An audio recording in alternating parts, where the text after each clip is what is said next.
दगडांच्या देशा दगडांच्या देशा लोककवी गोविंदाग्रज उर्फ राम गणेश गडकरी यांनी किती सार्थ वर्णन केले नाही. अगदी बरोबर बोलला बघा बाई. कोण रे तू? मी दगडू. मग तुझ्या बाचं नाव? बाचं नाव धोंडू. मग आडनाव नक्की पत्तरे असणार. अगदी बरोबर ओळखलं बघा बाई. असं कसं रे नाव तुझं? त्याचं काय झालं बघा बाई, माझ्या आजीच्या घरात 10 पोरं जन्माला आली. 10 पोरं जन्माला आली. Hello hello hello hello. माझ्या आजीच्या घरात 10 पोरं जन्माला आली. तेव्हा माझ्या आजीनं देवाला नवस केलं, हे देवा माझं एवढं पोर जगू दे, मी त्याचं नाव दगडू ठेवीन. मग तुझं नाव दगडू कसं पडलं रे? त्याचं बी असं झालं बघा, माझ्या आजोबाच्या घरात 10 पोरं जन्माला आली आणि त्यातलं एक बी जगेना. तेव्हा आजीनं देवाला नवस केलं, हे देवा माझं एवढं पोर जगू दे, त्याचं नाव मी धोंडू ठेवीन. सेम केस. होय. मग तुझं नाव दगडू कसं पडलं रे? त्याचं बी असंच झालं बघा, मी माझ्या आजीच्या घरात 10 पोरं जन्माला यायच्या आधी त्यातलं एक बी जगेना. तेव्हा माझ्या आजीनं देवाला नवस केलं आणि सांगितलं, हे देवा माझं एवढं पोर जगू दे, त्याचं नाव मी गोट्या ठेवीन. तुला काही मुलबाळ आहे का रे? होय, एक आहे बघा. एकच? होय. त्याचं बी असंच झालं बघा, ते जन्माला यायच्या आधी मी देवाला नवस केलं, हे देवा माझं एवढं पोर जगू दे, त्याचं नाव मी गोट्या ठेवीन म्हणून. दगडू धोंडू पत्तरे, दगडू धोंडू दगडू, या दगडांच्या देशामध्ये तुझ्यासारखा लायक माणूस शोधून सापडणार नाही बघ. होय, बरोबर ओळखलं बघा बाई. इकडं सगळं बगीचा, इकडं मळ्यामध्ये, इकडं माळ्यावर, जिकडं पावत तिकडं सगळीकडे दगड दिसतात बघा. पण दगडू, काही दगड असे असतात की ते आपल्या साध्या डोळ्याने दिसत नाही. कारण ते आपल्या डोक्यात असतात. खामोश, आय से स्टॉप इट. सावधान, विश्राम, सावधान. अरे हसायचं कुठं? याची कल्पना असायला हवी. यासाठी जीवनाला शिस्त हवी, कर्तव्याची जाणीव हवी. कर्तव्यदक्ष भूमी सीता रघुतमाची, रामायणे घडावी येथे पराक्रमाची. शिर उंच उंच व्हावी हिमवंत पर्वतांची, हा चंद्र सूर्य नांदो स्वातंत्र्य भारताची, स्वातंत्र्य भारताची, स्वातंत्र्य भारताची. हा चंद्र सूर्य नांदो स्वातंत्र्य भारताचे. कवितेत म्हणायला खूप सोपं आहे हो, पण प्रत्यक्षात काय? प्रत्यक्षात तर आज अशी परिस्थिती आलेली आहे की आपल्या हातचं स्वातंत्र्य कुणी ना कुणी काढून घेणार आहे आणि मग आपल्या हाती तोंडचा आ वाजल्यापासून दुसरं काहीही उरणार नाही. अरे रे, हे काय झालं तुला अचानक?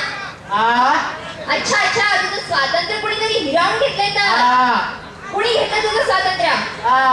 कोणी? तुझ्या साहेबांनी? मग तुझ्या मालकांनी? अरे मग कोणी? तुझ्या बायकोने? काय मंडळी, याचं स्वातंत्र्य कोणीही हिरावून घेतलं नाहीये, तर हा स्वतः त्याचं स्वातंत्र्य गमावून बसलाय. ओ बाई, काय ते करा, पहिले चहा बंद करा. ओ बाई, त्याचा आवाज बघणं तुम्हाला एवढी सोपी गोष्ट वाटली होय? का बरं मग? काय सोपी गोष्ट नाही ती? त्यासाठी आपल्याला त्याचं स्वातंत्र्य त्याला परत मिळवून देणं भाग आहे. हत्तीच्या माळाला एवढंच ना. चला आपण ते स्वातंत्र्य शोधूया.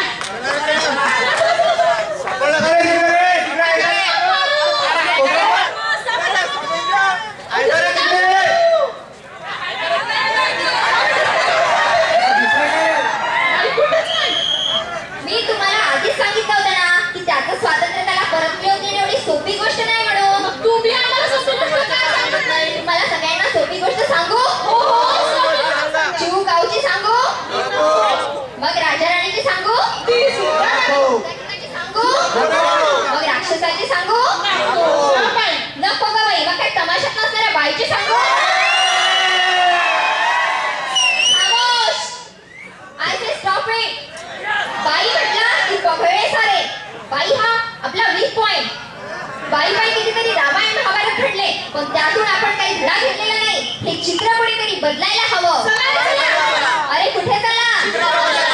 चित्र बदलणं काय तुम्हाला टोपी बदलणे इतकी सोपी गोष्ट वाटली होय? निघाले सगळे मेंढरासारखे. तुम्ही सगळेजण एकसाथ दगड आहात, दगड. काय समजला? आणि म्हणून मी तुम्हाला दगडांची गोष्ट सांगणार आहे. ऑपरेशन दगड. ऑपरेशन दगड. ठरलं तर मग? अरे पण काय चिंतावची नको, दगडाची नको, किंवाची नको. आता सांगायची दगडाची, वेळ झाली आता आमची झोपायची, वेळ झाली आता आमची झोपायची. तर मंडळी, वडगाव बुद्रुक नावाचं एक छोटंसं गाव होतं. म्हणायला ते गाव छोटंसंच होतं, दगडाच्या कुशीत ते वसलेलं होतं. त्या गावात जायला एकच वाट होती. तशी म्हणायला दुसरी वाट होती, पण ती एवढी अवघड आणि बिकट होती की त्या वाटेला सुद्धा सहसा कोणी जात नसे. एकदा काय झालं, रात्रीच्या वेळेला डोंगर कपाळीमधून एक दगड निघाला आणि तो गडगडत गडगडत खाली आला आणि पडला नेमका कुठे? गावच्या वाटेतच. मग काय, या गावचा जगाशी संपर्कच तुटला. सूर्योदय झाला. चिमणी पाखरं घशाबाहेर निघाली आणि पहाटेची वेळ येऊन आळू सरली.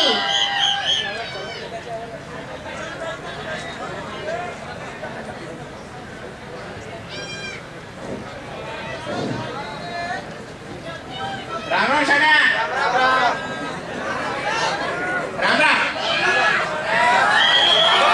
केवढा मोठा आहे दगड आणि नेमकं वाटेतच कसा पडला? आता शहराला कोणत्या वाटेत जायचं म्हणायचं? जाऊ दे, तिकडे लय जोराची आली मला.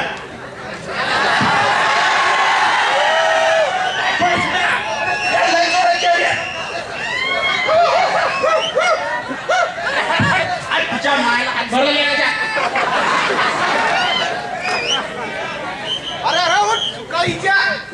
गावाच्या एकूण एक वाटेल कसा लाज नाही वाटत तुला? अरे दिसत नाही का केवढा मोठा दगड पडला वाटत? एवढा मोठा दगड तिच्या दगडाची कपास उठली असला.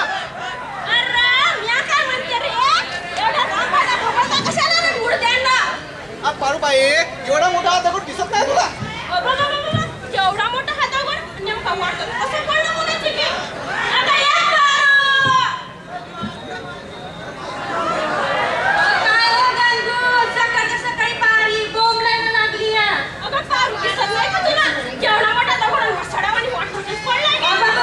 एवढा मोठा हा दगड आणि शहराला वाटेला जायचं तर कुठे? आता माझा सर्व भाजीपाला इथेच खराब होणार की. अगं ए पारू, कशाला ओरडती? आम्ही गावाला आहे की तुझा भाजीपाला खायला? आणि चुपकी सुकाळीच्या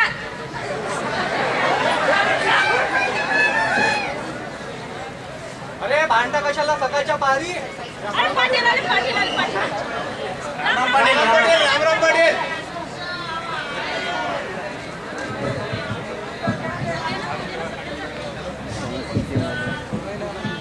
सकाळच्या पारी भांडा कशाला?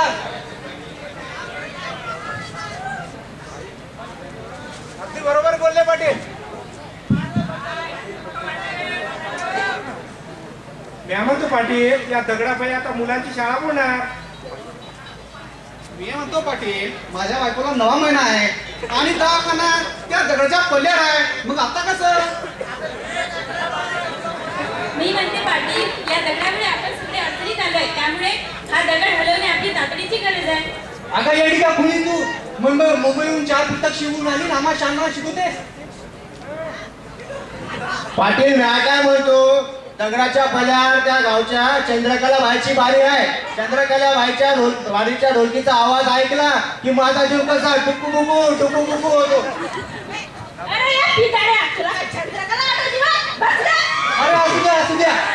कसं आम्हाला मी चंद्रकला बाईची बारी दगडाच्या पल्यावर असं चालणार नाही. कसं? अरे तुमच्या समजायचं खरं, पण आता माझं कसं? अरे म्हाताऱ्याने चटणीच केलं वाटतं. गावच्या ह्या माणसाच्या काय आले संचिता, माणसाच्या जागराची ऐकही नाही का, ऐकही नाही का. तर मंडळी, वडगाव बुद्रुक या गावामध्ये ज्याप्रमाणे सूर्य उगवला त्याप्रमाणे मावळला सुद्धा. पण दगड ज्या ठिकाणी होता त्याच ठिकाणी आहे. मुंबईवरून शिकून आलेल्या त्या तरुणीने पाटलाला एक शहाणपणाचा उपाय सांगितला, पण पाटलाला तो कोरकटपणाचा वाटला.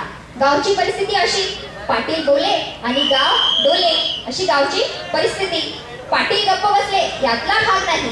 त्यांनी त्यांच्या परंपरेला असा साजेसा निर्णय तर किंवाच घेऊन टाकलाय. ऐका ऐका, गावला बिगडीच्या संध्या गावपर्यंत इथं आज रात्री 8:30 वाजता पाटलाने चौलीवर बैठक बोलावली आहे हो. मला वाटलं पाटलाच्या घरी जेवणाची अरे पाटील पाटील चिंगूस आहे साधा चाय बी नाही पाजायचा. राम राम मंडळी राम राम.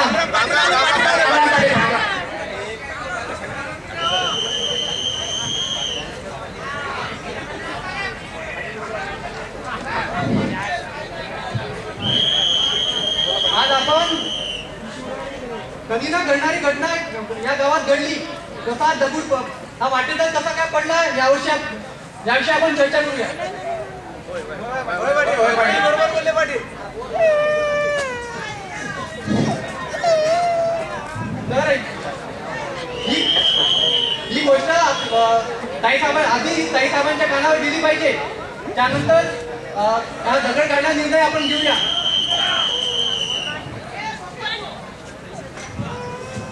पण म्या म्हणतो पाटील त्या काय साहेबाचा पत्ता हाय तरी कुठे गेला? म्या म्हणतो पाटील मागच्या वेळेला मत मागायला आले होते फक्त तेवढंच नंतर दिसलं बी नाही. तुम्हाला दररोज दर्शन द्यायला ताईसाहेबच्या जेवणाचा दिल वाटलं काय?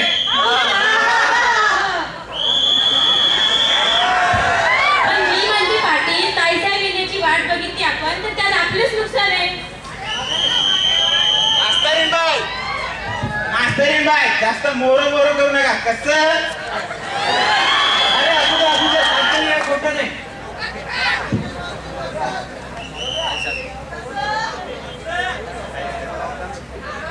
ही गोष्ट आधी ताईसाहेबांच्या कानावर गेली पाहिजे. मी असं ऐकलं की ताईसाहेबांच्या डोक्याचं ऑपरेशन झालंय म्हणून.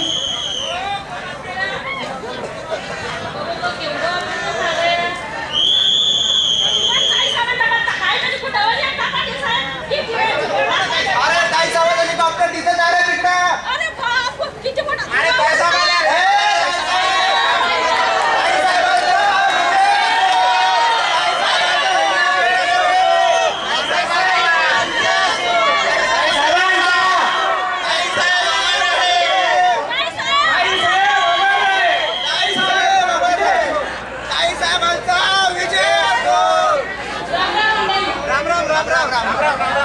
बंधू आणि भगिनींनो, आपल्या गावचा हा प्रश्न मला तिथे समजला. हा प्रश्न सोडवणे हेच माझे प्रथम कर्तव्य. तरी सुद्धा आम्हाला उशीर झाला म्हणून आम्हाला क्षमा करावी. तर मंडळी, त्या लंडनला माझ्या मेंदूच्या ब्रेनचे ऑपरेशन झालंय. तेव्हा डॉक्टरांनी माझा मेंदू इथून काढला आणि आम्ही डॉक्टरांना म्हणालो आम्हाला आरसा आणून द्या.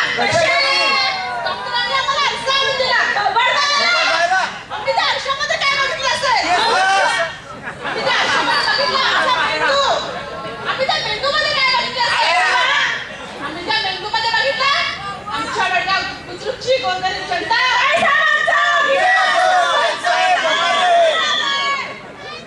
पण ताईसाहेब तुम्हाला त्या रस्त्यात हा दगड दिसला नाही? ताईसाहेब खाली बसा. असू दे पाटील, घटनेने सगळ्यांना समान बोलण्याचा अधिकार दिला आहे आणि तो मी कोणाचाही हिरा इच्छित नाही. तर मंडळी, या दगड पडल्याबद्दल पण आम्ही तिथे चर्चा केली. ती चर्चा अशी की आम्ही आमच्या खात्यातील सेक्रेटरीला बोलावले. आमचा सेक्रेटरी लय इंटेलिजंट माणूस, त्याने संपूर्ण घटनेचा अभ्यास केला आणि म्हणाला हे दगड काढण्याचं आपल्या भारतात नाहीच आहे म्हणून. तेव्हा आम्ही गप्प बसलो नाही. आम्ही अमेरिकेची मदत घेतली आणि अमेरिकेने जी काही योजना सांगितली ती योजना घेऊन आपल्या सेवेत हजर झालो. ती योजना अशी की नायलॉनच्या लांब लांब लांब दोऱ्या घ्यायच्या. त्या दोऱ्या या दगडाला खालून बांधून द्यायच्या आणि नंतर अमेरिकेहून जे मोत्याच्या आकाराचे फुगे तयार करायचे. त्या फुग्यामध्ये भरायचं अरे नाही, त्या फुग्यामध्ये भरायचं हायड्रोजन वायू. हायड्रोजन वायू हा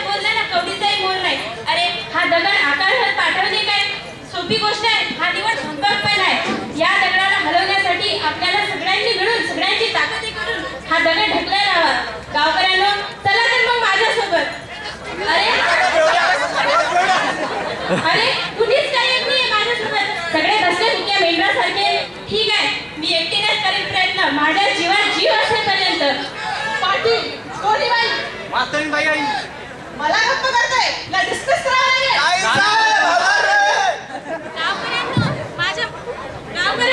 माझ्या मदतीला या माझा हात या दगडाखाली सापडलाय ठीक आहे मी एकटीनेच करेल प्रयत्न माझ्या जीवात जीव असेपर्यंत जोर लगा के जोर लगा के शरणावरती येत असल्या कोण नाही तारता माणसाच्या जागराची ऐकही न्यारी कथा ऐकही न्यारी कथा तर मंडळी ही स्त्री जरी मेलेली असली तरी ती जिवंत आहे आणि आपण सगळे जिवंत असलो तरी सुद्धा मेलेलो आहोत कारण आपल्याला ताठमानेने जगता येत नाही अन्यायाविरुद्ध पेटून उठता येत नाही आपण सगळेजण आहोत त्या गोष्टीतील दगडू धोंडू पत्तरे अहो बाई मला माझं नाव बदलायचंय तुला तुझं नाव बदलायचंय ना होय. त्यासाठी तुला माझं एक काम करावं हे लागेल काय दहा सांगा की तुला ती मेलेली स्त्री दिसते का रे होय तर तुला त्या स्त्रीला जिवंत करावं लागेल अशी माझी आज्ञा आहे बघतोय तुम्ही म्हणताय तर ते माझ्या बापून पण जमायचं नाही बघा पण तुला करावंच लागेल बघतोय झालं तर अरे इकडे जा झुकलेल्या माणसारे उठ जागा हो आता माणसाच्या जागराची ऐकही न्यारी कथा ऐकही न्यारी कथा